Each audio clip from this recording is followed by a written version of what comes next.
Lo que van a ver a continuación es el ranking definitivo de métodos de estudio. La dinámica es muy sencilla. Andy y yo miraremos una por una todas las técnicas famosas y no tan famosas que alguien puede utilizar para aprender.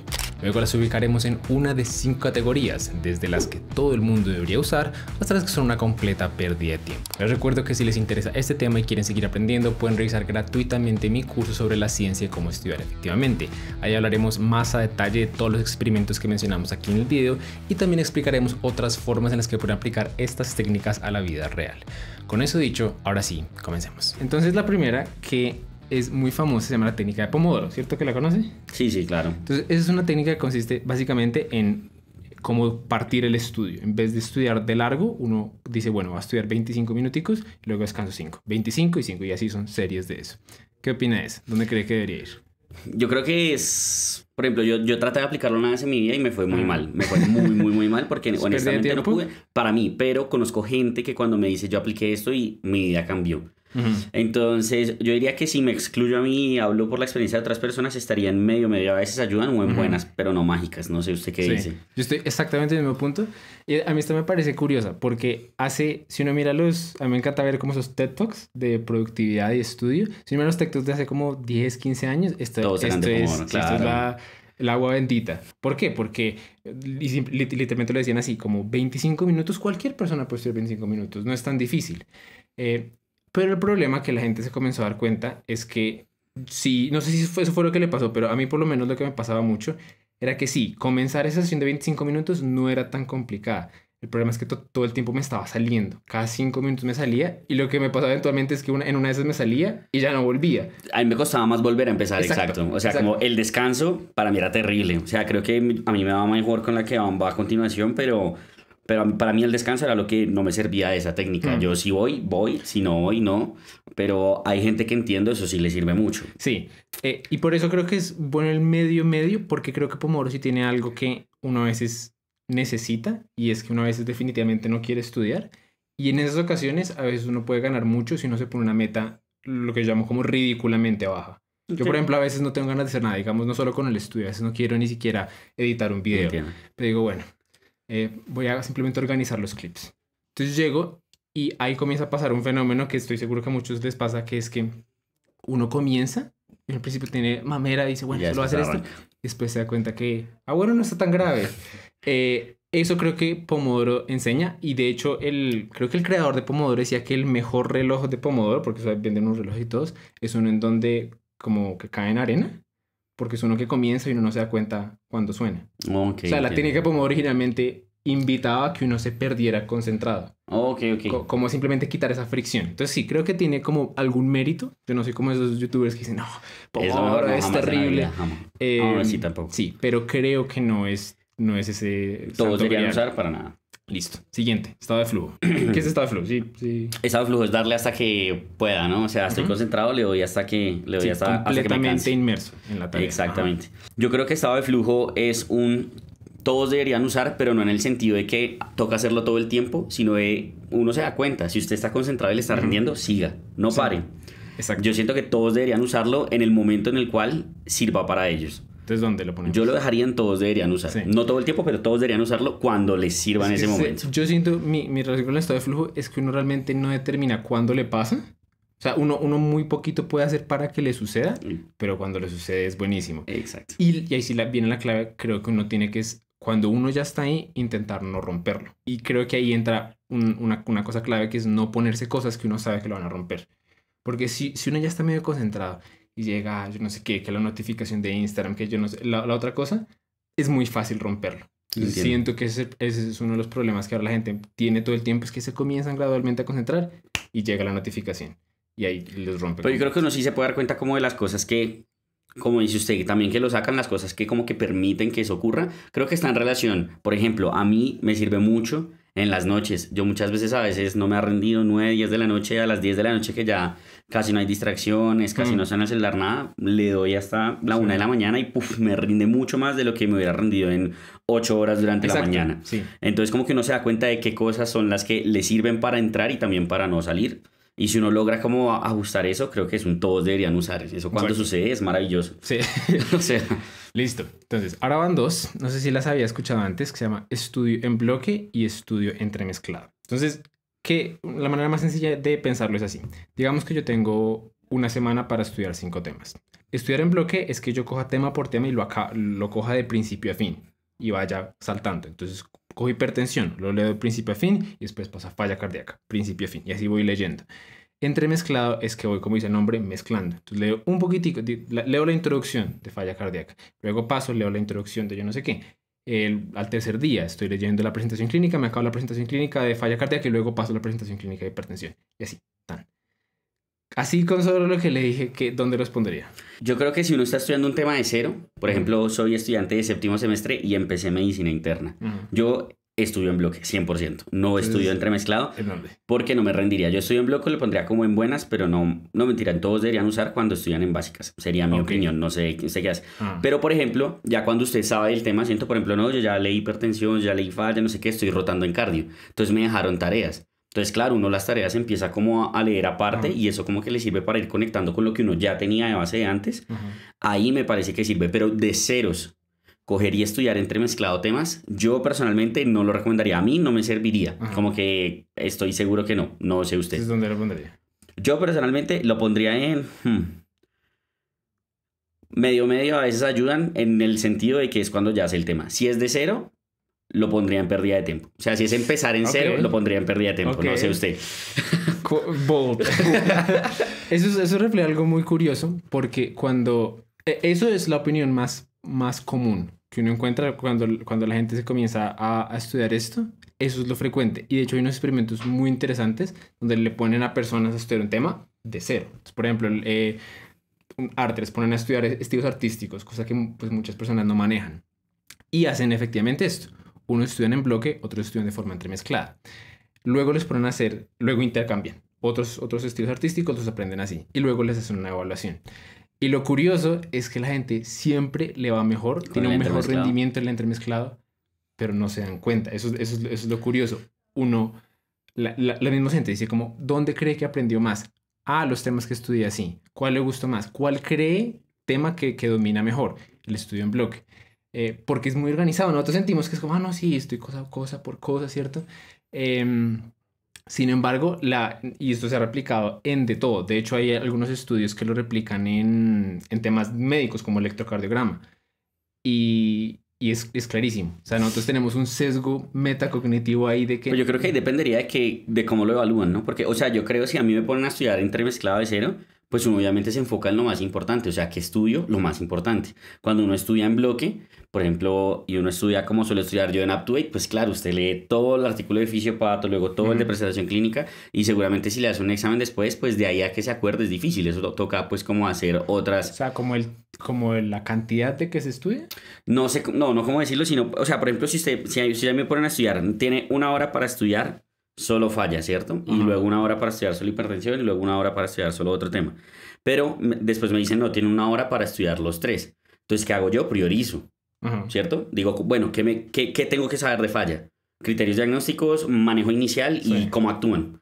No me importa mucho la fisiopatología y por qué verdaderamente sirve utilizar esto. O sea, siento yo que el estudio entremezclado le daría a uno como la capacidad de definir qué es más importante en términos evaluables y quizás así también para aplicar a la vida, pero le quitaría a uno el fundamento de aprender bien todo de base de por qué las cosas sirven y por qué se dan. Sería la forma en la cual yo lo vería. Entiendo que quizá los experimentos me debaten, pero yo lo vería así. Caso hipotético. Digamos que tienen la misma cantidad de tiempo. O sea, le dan una semana entera, tiempo suficiente para estudiar. Y va a leer la misma cantidad en ambas situaciones. ¿Cree que habría esa diferencia todavía? Yo creo que ahí daría igual. Eso es lo que se han dado cuenta, aunque lo que dice es un punto importante, porque muchas veces uno ve algo en un estudio y cuando uno lo lleva a la práctica, a veces uno se da cuenta que el efecto no es el mismo porque la implementación no es la misma. Exacto, depende de cómo evalúen. Si me van a poner un tema para estudiar mañana, probablemente no tenga sentido yo intentar mezclarlo con temas que me van a preguntar en 3 semanas. Entonces sí, estoy de acuerdo. Creo que este puede ser difícil de aplicar. Yo creo que todos deberían intentarlo. Ok, bueno, Entonces, no, me parece bajo ese precepto de intentarlo. que es en la semana y eso, Exacto. siento que cualquiera de los dos sería una muy buena forma O sea, de aprender. situación. Tengo el fin de semana para estudiar 2 temas. En vez de estudiar todo el tema un día y todo el tema en el segundo día, voy a leer mitad de un tema, mitad de un tema, mitad de otro tema, mitad de otro tema. No me molestaría, lo podría hacer. Inténtelo porque la evidencia sí es clarísima, es muy chistosa. O sea, de hecho, en este curso que tengo de la ciencia, cómo estudiar efectivamente, pongo los estudios y las reacciones. A veces a mí me encanta que los investigadores hagan eso, pongan los comentarios de las personas, sean como no. A mí ese método no me sirve. Y no va a ver, fue el que más le sirvió. Ok. Estudio en bloque aún así sirve, es cierto, cuando es un tema muy complicado, el estudio en bloque ayuda mucho a ver las similaridades entre los temas. Ok. Eso sí ha sido claro. O sea, cuando yo quiero saber cuáles, como todas las cosas en común entre 7 enfermedades, estudiar en bloque lo ayuda. Pero el problema es que la medicina en general tiende a como priorizar las diferencias. Por ejemplo, yo voy a estudiar inmunodeficiencias. Si yo estudio en bloque, lo que yo estaría priorizando es darme cuenta que todas llegan con cosas infectadas. Sí. Que no me ayuda realmente mucho. En cambio, estudiar entremezclado me haría dar cuenta que, esta presenta con esto, esta no. Esta presenta con esto, esta no. Esas diferencias. Ok. Entonces, yo creo que tienen su uso. Yo personalmente la pondría Así, buenas, estamos pero no mágicas. Pero podemos, es debatible. Sí, Es debatible. Creo pero que ambas tienen, pero yo sí les recomiendo a la gente que no ha probado esta técnica que le den la O sea, oportunidad. yo sé que yo lo hago en tareas ahora en la residencia, Ajá. pero es porque no estoy leyendo algo de cero. A la siguiente, estudio ultra eficiente. Entonces, ¿a qué nos referimos con estudio ultra eficiente? Esa tendencia, como hay muchas personas que intentan como buscarle cualquier manera de que si les toma 1 hora, les tome media. Si les toma media, si les toma 15. Entonces, por ejemplo, hay gente que dice como es que uno tiene que ver todo en 2x porque se ahorra más tiempo. O uno tiene que aprender esas técnicas de lectura rápida. Voy a leerme un libro en 2 días. Voy a hacer todo más rápido. Y le encuentran cada cosita. ¿Qué opina de eso como para maximizar el aprendizaje? Yo creería que pasa algo que hablábamos una vez en un podcast y es que si usted aplica eso, el objetivo pasa a ser diferente. El objetivo ya no pasa a ser aprender, sino hacer la cosa rápido.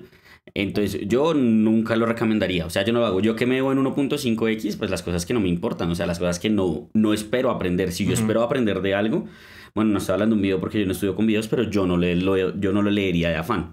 Entonces, mi opinión es que no serviría. No sé qué dice usted. Entonces, está completamente en contra de la lectura rápida. Pues, o sea, tengo entendido que eso tiene estudios y o sea, pero uno como que se tiene que entrenar demasiado bien en eso y no sé si el tiempo que toma entrenarse en eso, pues yo me acuerdo cuando yo era chiquito, mis papás me metieron en un curso de lectura rápida, ¿no? De esas vainas que le enseñaban a uno a leer, que tocaba así, que seguido y no palabra por palabra. Y yo no se ponía a ver cuánto se demoraba usted en llegar al nivel que ellos decían de leer, yo no sé cuántas palabras y 100% de comprensión. Eran como 4 años. O sea, usted dice, o sea, eso dura la carrera, güey. Eso es más que mi residencia. Entonces me voy a matar para eso, pues creería que no. Pues no sé qué opina usted. Yo estoy de acuerdo.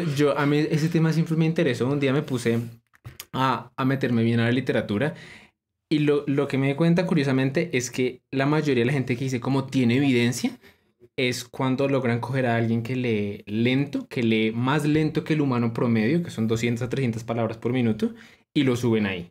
Cuando uno pasa de una lectura, o sea, cuando uno está como uno se imagina la campana de Gauss, cuando uno está en la parte de abajo, subir a la mitad ayuda porque uno es capaz de coger más información y no se afecta la comprensión. Subir de ese punto, hay una relación gradual en que mientras uno más rápido lee, menos recuerda.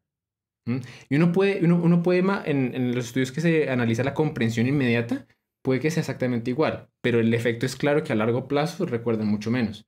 Como la típica frase, lo que rápido viene rápido, pues fácil se va. Sí, yo creo que no se da cuenta de eso en los parciales, ¿no? Por ejemplo, todo el mundo el minuto antes del parcial, no, yo no sé qué, yo no leí eso. Y fue como, ¿ya para qué?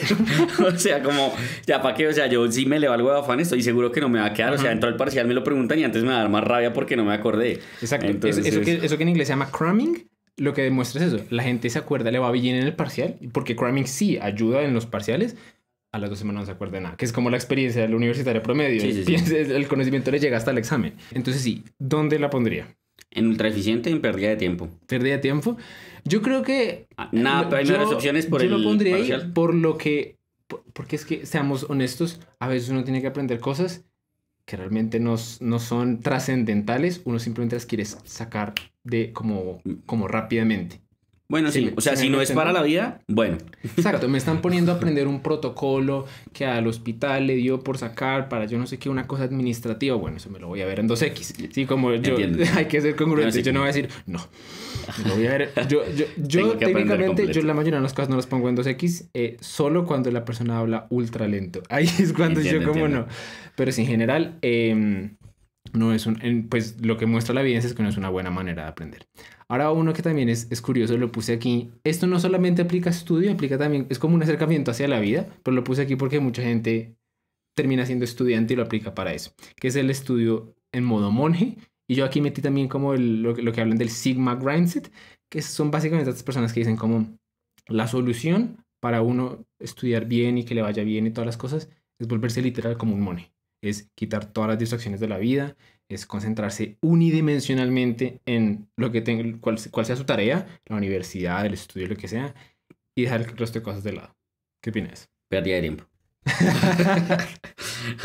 Se va acá, ok. Pérdida de tiempo. Argumentación. Sí. Argumentación, no, pues creo que hemos hablado mucho de eso en varios podcasts y es que eso está mal. O sea, como que hacer eso en la vida, como que yo digo, bueno, a corto plazo quizá en cierto modo le podría servir, pero a largo plazo eso no es sostenible, ¿sí? Ese es el punto por el cual digo que es una pérdida de tiempo, porque usted, bueno, sí, quizás si lo aplica en un tiempo va a ser muy bueno durante ese tiempo, pero cuando llega el momento en el que se quema, que es lo que le pasa a la gran mayoría de las personas que hacen eso, pues perdió todo el tiempo anterior porque se quemó y ya entra en un punto en donde dice, ya ni siquiera quiero hacer todo lo que hice en ese modo monje. Entonces yo lo pondría en pérdida de tiempo definitivamente. Pues yo no sé, yo creo, aquí, pues creo que es... O sea, estoy de acuerdo, pero lo pondría aquí. ¿Sabe por qué?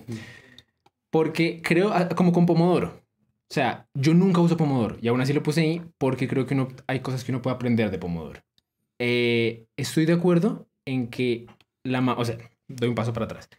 Los problemas de la mayoría de las personas son problemas de balance. Uno, por ejemplo, le cuesta concentrarse porque hay otras cosas que uno quiere hacer. Entonces, no es que uno...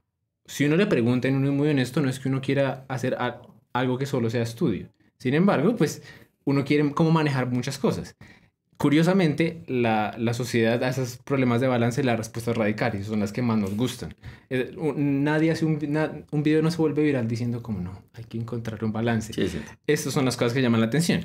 Creo que tienen mérito en el sentido de que muchas personas aprenderían o les iría mejor sabiendo por periodos cortos de su vida quitar distracciones, pero la palabra está ahí en periodos cortos. ¿Pero si no es un estado de flujo transitorio? No. Por eso pongo el estado de flujo. No es tan así. Es o sea, aquí yo creo que aquí como lo que estamos hablando es como la capacidad, por ejemplo, no sé, tengo el USMLE en un mes. Entonces, ese mes. Ese mes no voy a salir, no voy a no sé qué. Como no es una manera de vivir la vida, creo que cuando uno lo vuelve así, ahí se vuelve o sea, una pérdida a corto de plazo con un objetivo específico. Tener esa capacidad como de apagar el resto del mundo por un periodo corto creo que a veces sirve, pero sí, o sea, yo también quiero ponerlo acá, pero creo que mucha gente sí se... Porque así sea por un objetivo a corto plazo, no lo haría yo no lo haría. Tampoco. No, sí, eso está bien, eso está bien. Pero entiendo que hay gente que lo necesita. Sí, es que creo que es eso, porque hay gente que genuinamente no... Lo que decíamos con el Pomodoro, nosotros no, pero hay gente que lo usa. Sí. Entonces, pero si es para la vida, definitivamente abajo. Definitivamente no creo que sea una manera de vivir la vida, correcto. Subrayar. Pérdida de tiempo. Completamente de acuerdo. Eso es como lo que dicen coloquialmente en pajazo mental. Uno cree que por el hecho de uno llegar y hacer algo, uno va a aprender más. Yo no sé realmente cuántas personas creen eso. Como que los estudios siempre dicen que hay gente que cree en subrayar.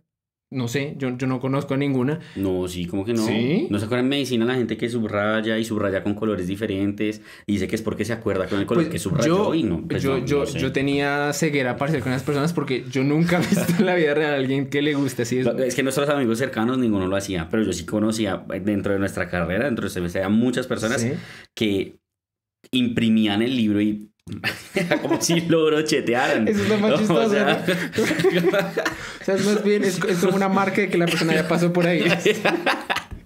Exacto, es como, ay, y vuelven y dicen, ¿dónde estaba? Aquí.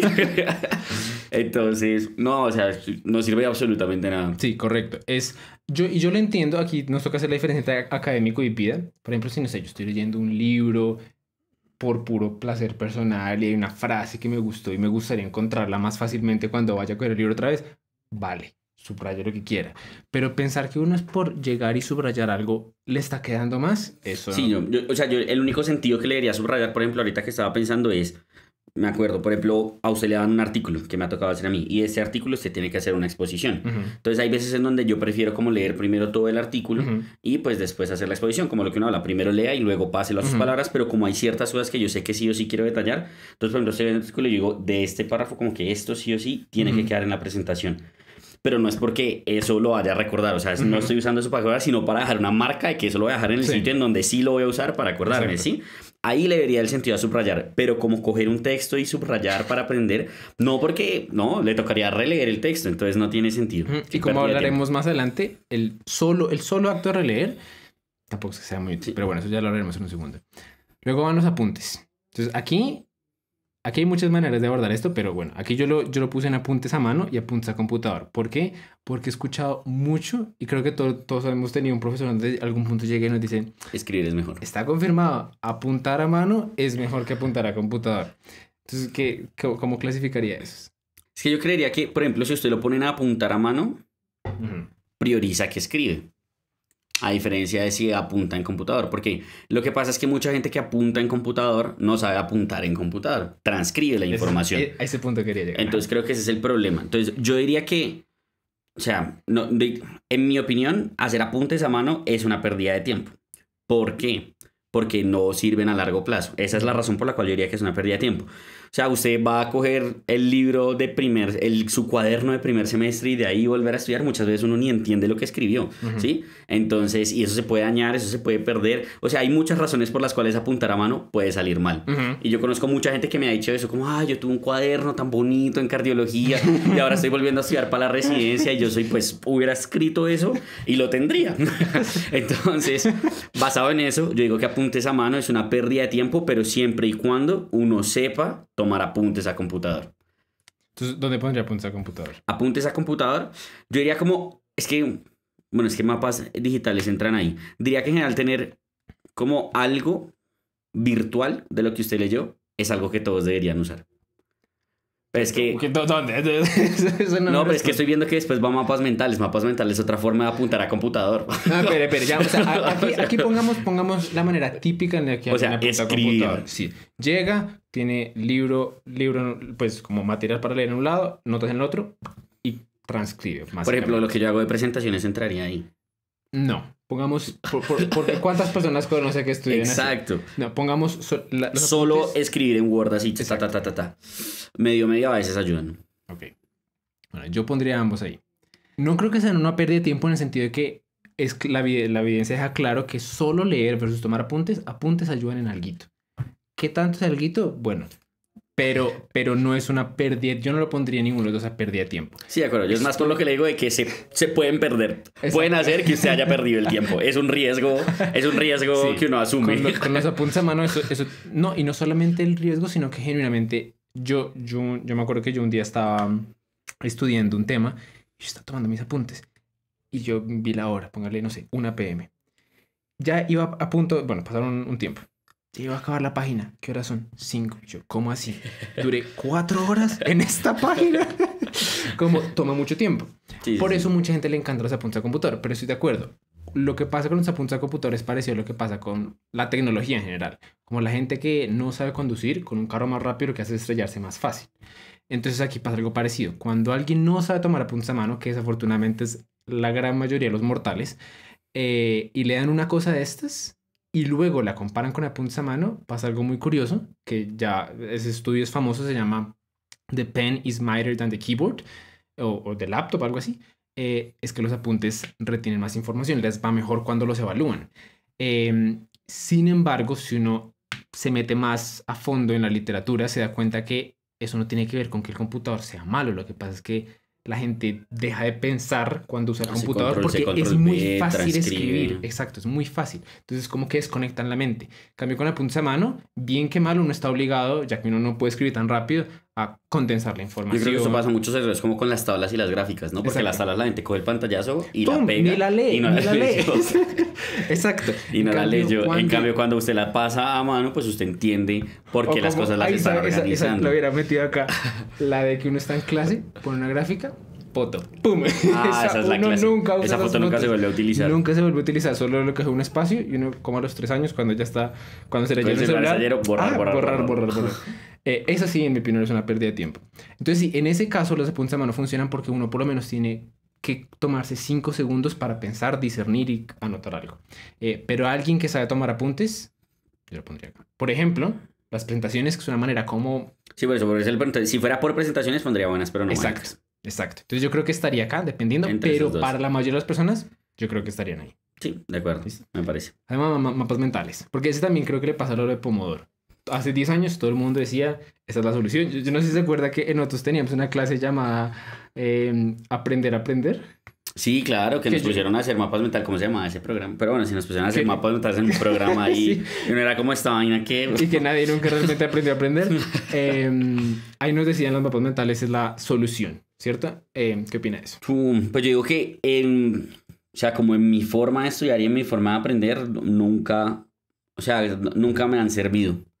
En el sentido, por ejemplo, no sé, todo un tema, abordarlo en un mapa mental, sobre todo en medicina, que es algo Ujú. tan grande. Por ejemplo, uno sí sabe que hay algoritmos diagnósticos y, por supuesto, los algoritmos diagnósticos son buenísimos de hiponatremia, de Ujú. hipernatremia. Pero todo un tema, por ejemplo, meter fisiopatología, presentación clínica, diagnóstico, manejo en un mapa mental, se me hace que lo que hace es que eso queda un desorden de líneas. Entonces yo creería que el mapa mental tiene su utilidad en algo limitado, ¿sí? Mientras que si es en todo un tema, en mi opinión, no serviría. ¿Dónde lo ponemos? Entonces, basado en eso, también lo dejaría en medio. ¿En medio? Yo en esta sí lo pondría acá. Estoy entre esas dos, porque yo sé que mucha gente lo usa, pero para esas cosas... Pero sí, estoy de acuerdo. Un mapa mental tiene de útil que lo obliga a uno a prestarle un poquito de atención a uno cómo organiza el tema. Y el hecho de organizarlo uno en un espacio hace que su mente también intente organizarlo en su mente. Le doy eso de útil. Pero creo que aquí pasa algo parecido a los apuntes a mano. Mientras uno intenta hacer un mapa mental, se ve restringido por el formato. A mí lo que me pasaba era que siempre que yo cogía una hoja y hacía un mapa mental, se me acababa el espacio, entonces ni siquiera podía poner la información bien o algo no me como que estaba entre categorías y no quedaba muy...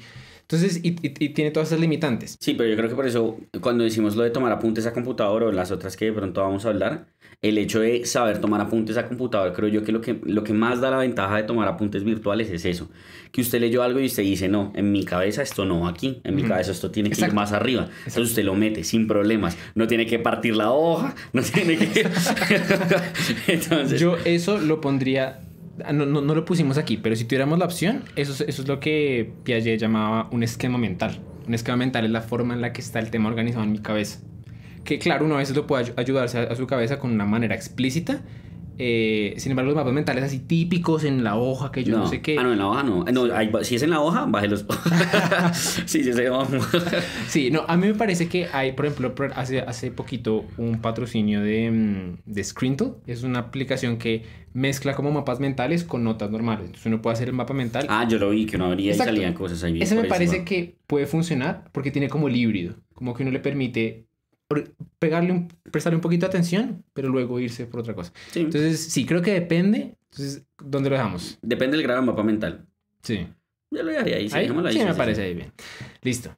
Primeros principios. Todos deberían usarlo. Exacto. Entonces, primeros principios, para los que no sepan, es devolverse. Uno está intentando aprender un concepto o algo. Entonces, por ejemplo, lista de síntomas en falla cardíaca. Entonces, ¿qué es un primer principio? Yo no voy a coger esa lista o la voy a intentar memorizar porque sí, sino voy a decir, ok, ¿qué es falla cardíaca? Es que no funciona el corazón. ¿Qué es lo que hace el corazón normalmente? Que bombea la sangre para allá. Bueno, entonces si eso no sucede, ¿qué es lo que va a pasar? Que la sangre se vuelve para aquí, y no sé qué es nada. Y uno va devolviéndose a las bases de las cosas, de tal manera que uno ya no memoriza, sino que deduce. Fundamental, ¿cierto? Fundamental. Yo creo que de hecho esto O sea, si podemos ponerlo como Exacto, en otra categoría arriba.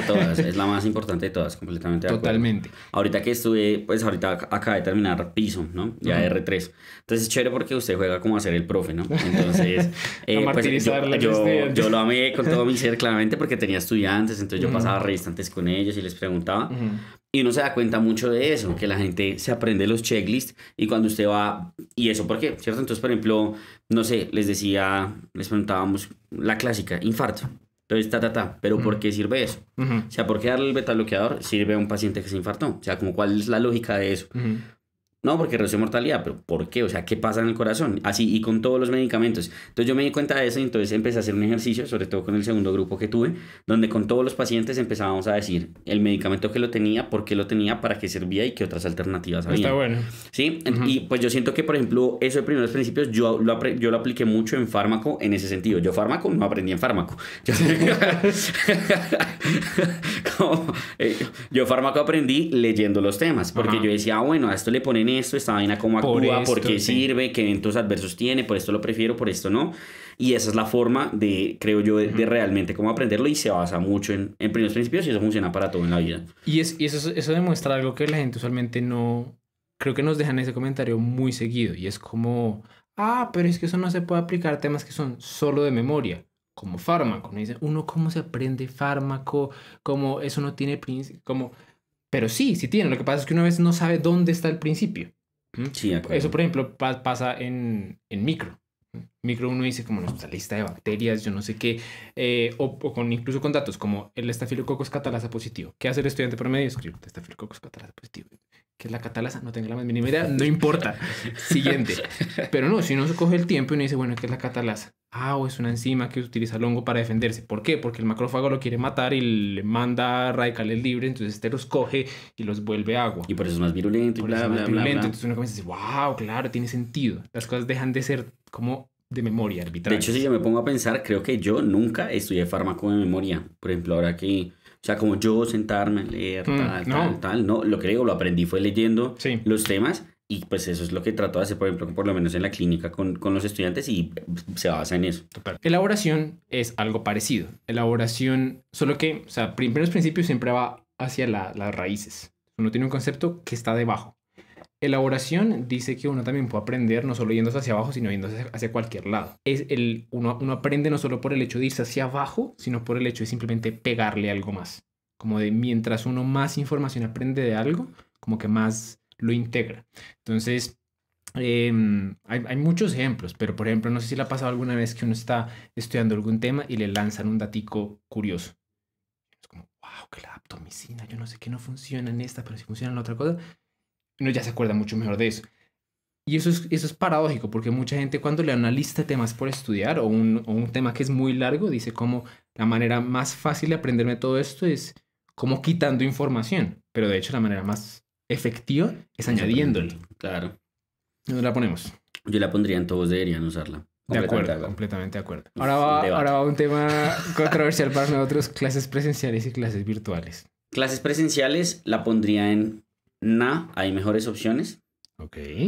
Y clases virtuales la pondría en medio, a veces ayudan. O sea, son más efectivas las clases virtuales. No sé si más efectivas.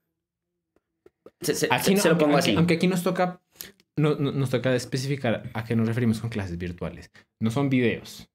Es lo que hicieron las universidades, por ejemplo, de que pasaron a Zoom cuando no podían dar clases presenciales. O sea, no queda la grabación. No. Bueno, pongamos que queda. No sé qué es lo más frecuente. Es que yo lo estoy pensando así porque, o sea, yo en mi residencia a nosotros nos dan unas clases, ¿cierto? Sí. Y esas clases nos hacen un parcial. Ajá. A mí las clases presenciales, el 90% no me sirve de nada. Yo voy allá, escucho, participo. ¿Por qué no le sirve de nada? Porque no sé, yo me desconcentro, yo pongo a pensar otras cosas, me duermo, como nos dormíamos nosotros en la residencia y esas cosas. Y pues nada, yo digo como X, igual pues va a quedar grabada. Ajá. Y después yo veo la grabación y en la grabación yo puedo ver lo que me importa, ver lo que no, adelantar, etcétera. Si quiero tomarle un pantallazo, una parte de la presentación porque me servía. Sí. Entonces, basado en eso, pues yo por lo menos para mi examen de los parciales de residencia pongo muy por encima las clases virtuales de las presenciales, porque si fuera solo para presenciales me lo echo. O sea, o por lo menos pues si lo paso no es por las clases. ¿Sí? Entonces fíjese que ahí lo que hace la diferencia no es tanto la clase en sí misma, sino es que queda el... No, y que uno queda la puede manejar, que uno la puede manipular. Exacto, queda el remanente que queda para uno. Lo cual a mí siempre me pareció una oportunidad perdida con las clases virtuales porque siento que lo que hicieron las universidades no fue eso cuando tocó, por ejemplo, pandemia, sino que ellos simplemente pasaron a hacer la misma clase presencial, solo que virtual. Mm. Lo de poder manipularla, eso es clave. O sea, uno puede ir al ritmo que uno quiere ir, parar, buscar una cosa, oye, esto no me quedó claro, buscar en Google qué exactamente es. Eso es fundamental. La clase, ahí entiendo eso, no lo había pensado de esa forma. Si eso, una clase virtual tiene ese plus, a mí las clases presenciales, o sea, si hubiera como el equivalente de poder como coger esa clase presencial y uno coger a su ritmo, estaría mucho más arriba. Pero sí estoy de acuerdo aquí, y lo cual estoy seguro que mucha gente va a estar en contra de nosotros. Es probable porque mucha gente prefiere la presencialidad. No, y hay que aclarar, o sea, la clase en general depende de su profesor. Hay profesores que una clase presencial va acá, sin duda alguna. Hay profesores de la clase va acá, que lastimosamente son muchos. Pero sí, o sea, Pero yo pongo lo mismo, o sea, si usted pone al mismo profesor que es muy bueno, la clase virtual queda arriba de la clase que presencial. creo que es algo que está pasando mucho ahora.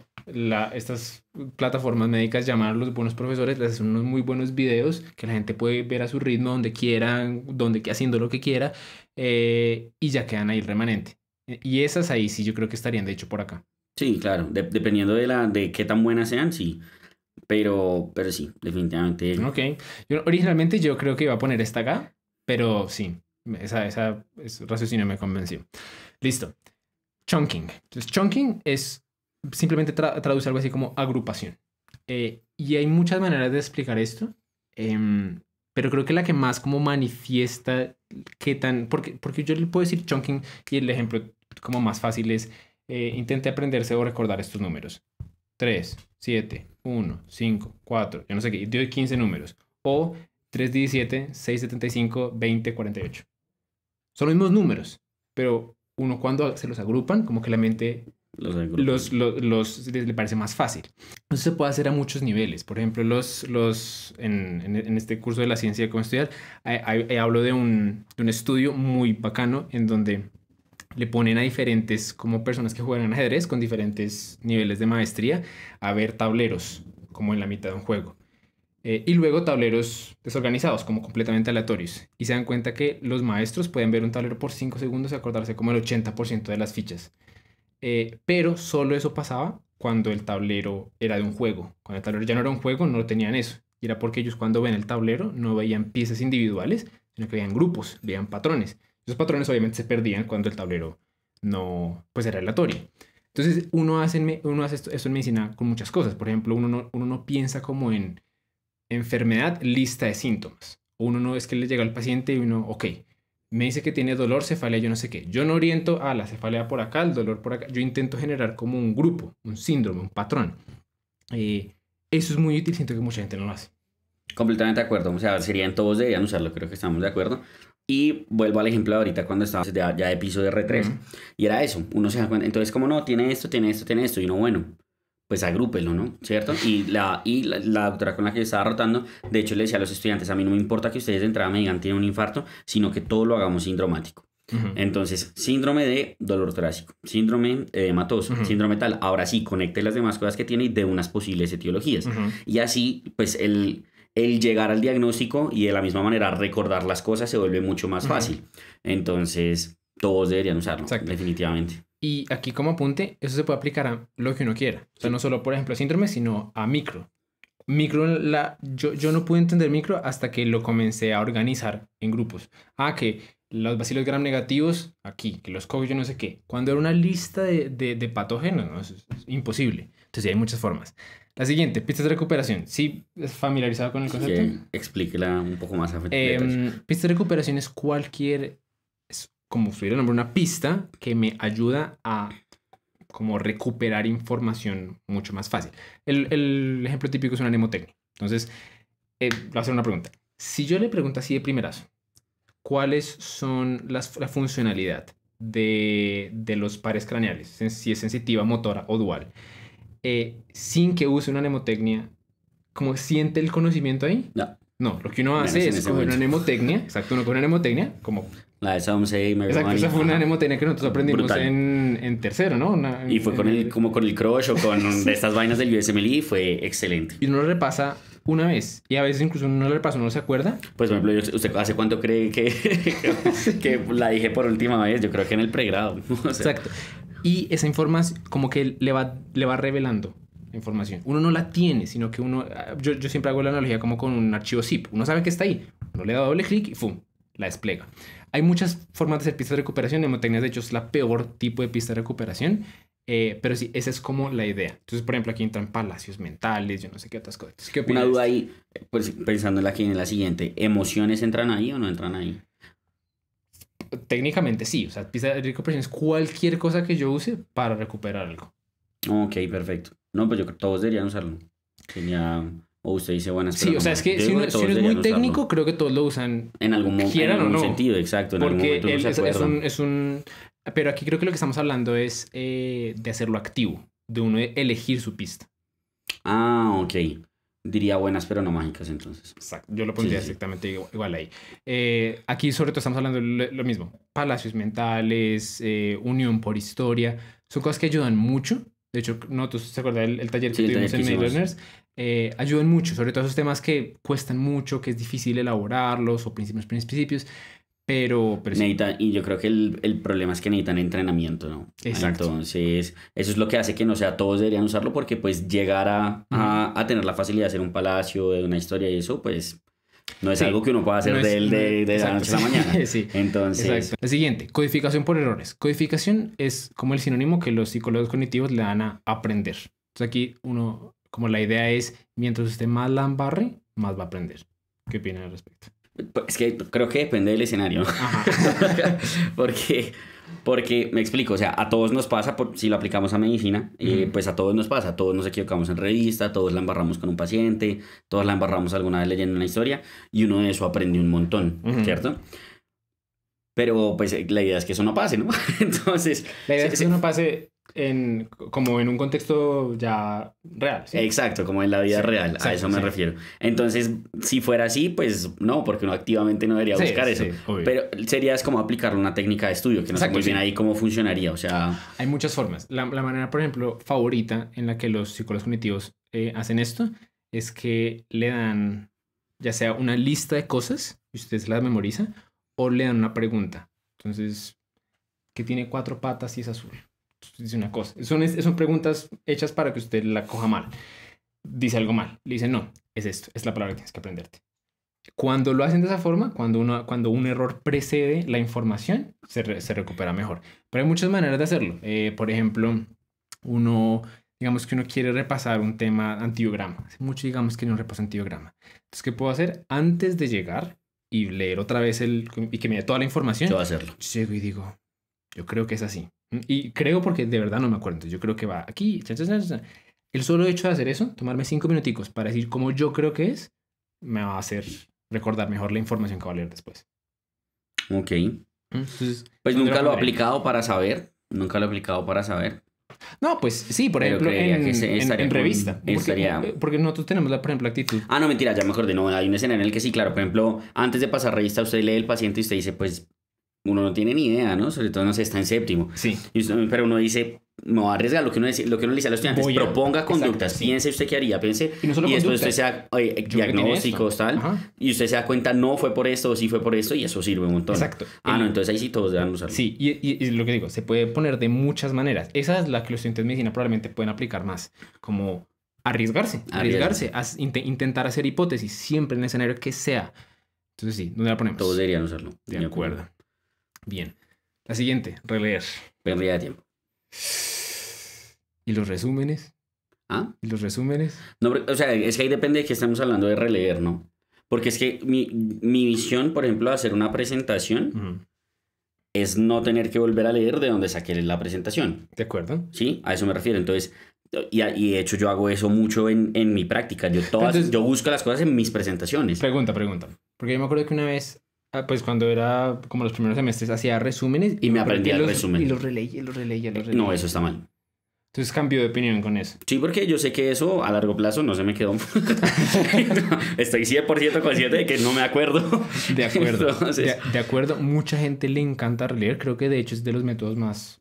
La gente toma sus apuntes Usados. y el de releerlos. Pero estoy de acuerdo. Yo creo que los mejores apuntes son aquellos que uno crea sin la intención de repasarlos otra vez. De hecho, yo me di cuenta que, por ejemplo, cuando pasé a hacer eso, por ejemplo, de estudiar así, obviamente me iba a reír en el parcial porque pues me aprendí al pie de la letra mi resumen, yo me lo sabía, yo lo podía recitar sin la hoja. Pero a largo plazo eso no se me quedaba. Entonces, cuando a los 2 meses me volvían a preguntar algo, yo era, uy, pucha, se me olvidó y no se suponía que me lo sabía súper bien. En cambio, ahora, por ejemplo, o pues lo que hice después en los siguientes parciales o en las siguientes materias fue hacer el resumen, sí, pero yo como que cuando estudiaba iba como el resumen muy por encima, como si aquí hice esto, y como que yo era tratando de acordarme activamente qué había dicho en cada una de las partes, no leyéndolo y aprendiéndomelo de memoria. Perfecto. Entonces, releer, paila, ¿no? O sea, Sí. pérdida de tiempo. Y la evidencia dice exactamente lo mismo. Como releer es un método de estudio muy pasivo y lo que refuerza realmente no es la comprensión de las cosas, sino la familiaridad. Uno se siente muy familiar al contenido, pues porque uno lo escribió. Pero lo que uno quiere maximizar en el estudio no es la confianza ni la familiaridad, sino es el rendimiento. Y para eso, ¿ha escuchado el efecto de Dunning-Kruger? No. Kruger, creo que sí. Las personas que más confianza tienen en sus habilidades son las que menos saben el tema. Uno... Pasa mucho en medicina, debo decirlo. Entonces, algo parecido pasa cuando uno estudia. Cuando uno se cree el ducho, es probablemente porque uno no está pendiente de muchas cosas que uno ignora. Y uno solamente se da cuenta de eso cuando llega el examen. Claro. Entonces, por eso uno tiene que buscar técnicas que le muestren eso. La técnica de Feynman ahora. Sí, explicar. Sí, enseñar. Exacto. Enseñar lo que aprendí. Creo que es todos deberían usar, pero creo que mucha gente le cuesta aplicarlo. Entonces, por eso quizá lo pondrían buenas, pero no mágicas, porque creo que para algunas personas no es muy fácil llegar a hacerlo. Sí. Porque nosotros lo hacemos porque nos encanta enseñar y damos tutorías y eso. Ujú. Pero yo terminar de estudiar y ponerme a explicarle al aire, creo que es algo que mucha gente no va a hacer, ¿sí? Sí. Entonces por eso lo dejarían buenas pero no mágicas. Pero cuando uno la aplica, pues... O sea, Pues- yo todo lo que... Gran parte de lo que sé cuando entré a la residencia se lo debo a las tutorías. O sea, no a lo que leí ni nada, fue haber enseñado. Yo la pondría acá porque siento que es algo que todos deberían, por lo menos, intentar. De pronto la palabra intentar. Todos Porque- como el estudio entremezclado que dijimos, todos deberían intentarlo. Exacto. Bueno, si bajas al principio, sí Porque debería estar de arriba, verdad, es que la sirve mucho. Cuando uno enseña es cuando uno más se da cuenta de todas las cosas que uno ignora. O sea, esa es una manera de hacer lo que uno no hace al releer. Uno se da cuenta de sus vacíos. Va una que es de mis favoritas. Yo la hacía sin saberlo en los primeros semestres, que es la recuperación activa libre. No sé si se acuerda que yo cogía un tablero en blanco y literal comenzaba a escribir sin apuntes, sin nada de lo que me acordara. Eso es lo que los cognitivos llaman recuperación activa libre, que es coger, ellos usualmente lo hacen con un papel. Le ponen a alguien a leer algo, le quitan el texto y después le dan un papel en blanco y le dicen escriba todo lo que se acuerda. Así esté bien, esté mal, yo no sé qué. O sea, es después de. Es después de. Sí. Ok. Entonces, O sea, no es antes de que era la decodificación por errores. sí, no. Exacto. Ok. Entonces, este es después, este es antes. ¿Dónde pondríamos ese? ¿Qué le parece ese? Yo la pondría en todos deberían usarla. Aquí creo que la palabra podría ser intentar. Es una muy buena técnica. No sé si usted la ha intentado en algún Pues, momento. o sea, es que a lo que me refiero de todos deberían usarla es, creo que hoy pusimos apuntes a computadora y apuntes a mano en medio, pero en mi opinión uno sí debe tener alguna forma de mostrar que estudió algo, ¿sí? Hacer algo con lo que usted estudió, Sí. ¿cierto? Entonces la forma en la cual yo por lo menos creo que aplico recuperación activa libre es que yo leo un párrafo, una página, 2 páginas, lo que sea, hasta donde me sienta cómodo y luego es que hago el resumen. No lo voy haciendo al tiempo. Siento que eso es una forma de recuperación activa libre. Porque usted coge y lo transcribe, no sé qué, y luego usted va y dice, me faltó esto. Bueno, y, yo siento que eso sirve mucho porque además leí 2 veces lo que se me olvidó, o sea, Sí. y que era importante porque Y solo consideré lo que se que tenía olvidó. que... Exacto, solo lo que se me olvidó. Y como se dice, sí, listo, uy, esta vaina era importante y no la recordé. Entonces, en ese sentido, creo que todo el mundo, como sea que haga sus apuntes, debe aplicar recuperación activa libre. Sí. Así no sea como la técnica específica de me voy a sentar a hacer un tablero, pero o sea, estoy haciendo mis apuntes en un mapa mental, en lo que sea, hágalo con recuperación activa Sí. libre y eso sirve Exacto, mucho. sí. Lo que menos importa realmente es ¿Dónde lo haga? ¿Dónde? Lo importante es coger y sin ayuda, por lo menos inicialmente, sin ayuda uno intentar recordar, escribir, hacer una presentación, hacer un diagrama, hacer lo que sea. Y después ahí creo que la relectura no se vuelve tanto una relectura, sino como una confirmación. Como, Sí, de ¿cómo es acuerdo. que era esta vaina? Y ahí se vuelve muy distinta. Entonces, sí, como si alguien quiere como una alternativa, los que estén viendo este video, alguien quiere una alternativa, A releer. no sabe qué hacer, siempre ha releído, quiere una alternativa, haga esto. Haga eso. Ahí va a seguir releyendo, Pero está haciendo algo activo lo que con lo- la relectura. exacto. Y además algo, no, y la otra es que cuando usted, en cierto modo, releer con recuperación activa, se termina volviendo una codificación por errores que también es muy buena. Es Lo cierto. que decíamos, me di Es cuenta cierto. en que la embarré. Exacto. Entonces está, listo, lo hago. Entonces, Totalmente de acuerdo. Sí, y hace algo parecido a Feynman. ¿mm? ¿Mm? Es algo, y que uno no siente que uno tiene que enseñarle a alguien para Exacto. hacer. Sin embargo, estas no son tan famosas como la que viene ahorita. Flashcards. Esta ahorita es el santo grial. Todo el mundo dice como la solución de todo es flashcards. ¿Qué opina? Diría que depende. Para la vida, pérdida de tiempo. Para un parcial, buenas pero no mágicas.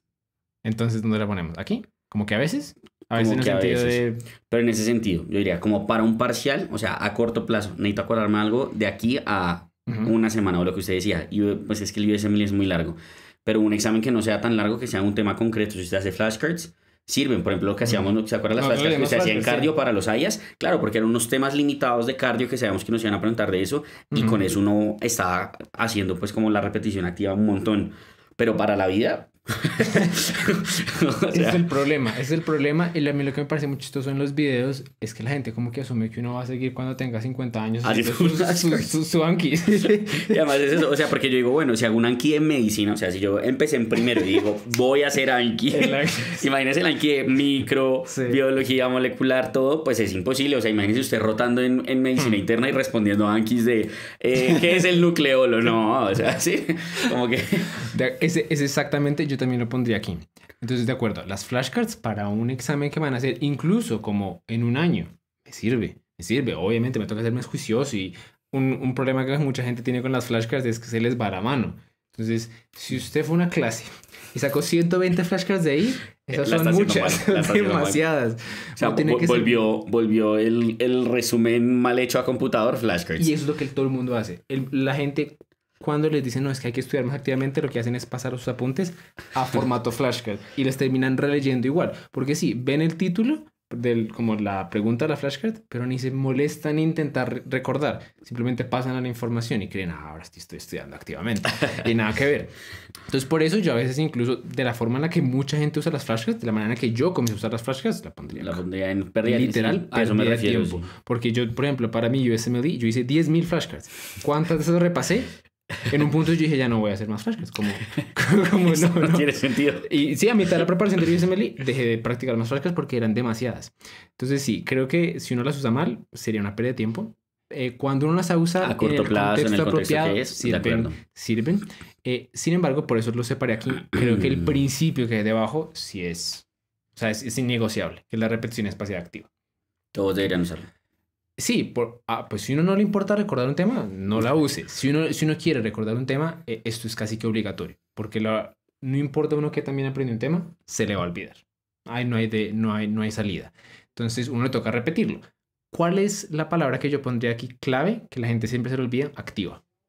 Porque eso está demostrado y también hay unos estudios súper chéveres, hay unos estudios donde le ponen a personas a aprender diferentes lenguajes y un grupo de personas se pone a como intentar recordar y también tiene sesiones donde repasa. Y el otro grupo estudia la mitad del tiempo, o sea, no sigue repasando, pero intenta recordar. Les va exactamente igual. Okay. Entonces, eso es lo que yo siento que mucha gente se refiere de estudiar inteligente, pero no duro. Aquí literalmente uno puede estudiar la mitad del tiempo o 3/4 del tiempo, mucho menos, pero si uno dedica esa parte a la parte activa, si uno intenta recordar y no simplemente repasar, eso es muy efectivo. La gente aquí, yo estoy seguro que llega y dice, ¿pero cómo? Yo diría que, o sea, ya estaba pensando varios ejemplos porque creo que son muchísimos. Pero, por ejemplo, decimos, listo, la técnica de Feynman a nosotros nos sirvió un montón porque es que enseñamos. Pero ¿cuántas veces dimos la misma clase? Exacto. Entonces, y lo mismo me pasa, por ejemplo, ahorita pensando nuevamente el ejemplo del piso del R3 porque ahí estaba jugando a ser profe y era así. Entonces, por ejemplo, llegaba falla, entonces repasaba nuevamente falla cardíaca con mis estudiantes desde lo básico. ¿Qué es? ¿Cuál es la fisiopatología?